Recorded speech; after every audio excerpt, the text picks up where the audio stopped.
Bonjour à vous et bienvenue dans ce moment de méditation pour commencer la journée. Aujourd'hui, j'aimerais qu'on réfléchisse ensemble à une idée simple mais puissante.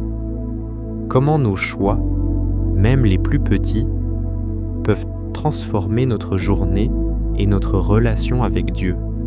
Imaginez votre journée comme une route et à chaque carrefour, une décision à prendre. Que vais-je manger ce matin ? Comment vais-je répondre à ce collègue ? Quelle humeur vais-je adopter en rentrant ce soir ? Souvent, on prend ces décisions en pilotage automatique, guidé par nos habitudes ou par le désir de plaire aux autres, ou simplement à nous-mêmes. C'est humain, n'est-ce pas ? On cherche à éviter les conflits, à être apprécié ou à satisfaire nos envies immédiates. Mais l'invitation d'aujourd'hui est différente. Elle nous propose de changer de boussole. Au lieu de demander « qu'est-ce qui me ferait plaisir ?» ou « qu'est-ce que les autres attendent de moi ?» on pourrait se poser la question « qu'est-ce qui ferait plaisir à Dieu dans cette situation ?» Ça peut sembler être une grosse pression, mais en réalité, c'est tout le contraire.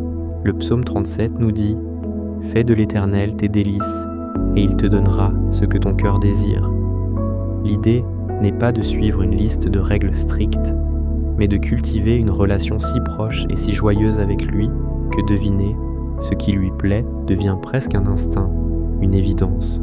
Quand on aime profondément quelqu'un, on n'a pas besoin d'un manuel pour savoir comment lui faire plaisir. Un simple regard, une pensée rapide, et on sait. C'est cette même intimité que Dieu nous invite à vivre avec lui. En cherchant sa présence, en faisant de lui notre plus grande joie, nos choix s'aligne naturellement avec sa volonté. Comme Jésus le disait dans l'évangile de Jean, « Celui qui m'a envoyé est avec moi. Il ne m'a pas laissé seul, parce que je fais toujours ce qui lui est agréable. » C'est un chemin de liberté, où chaque petite décision devient une occasion de lui dire « Je pense à toi ». Alors, pour cette journée qui commence, essayons. À chaque intersection, même pour les choses les plus banales, prenons une seconde pour lever les yeux et lui demander intérieurement « Et toi, qu'en penses-tu » Vous verrez, cette simple question peut remplir votre journée d'une paix et d'une joie surprenantes.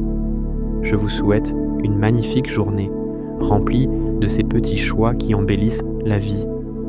Si ce moment vous a fait du bien, n'hésitez pas à vous abonner et à partager pour que d'autres puissent en profiter. À très bientôt.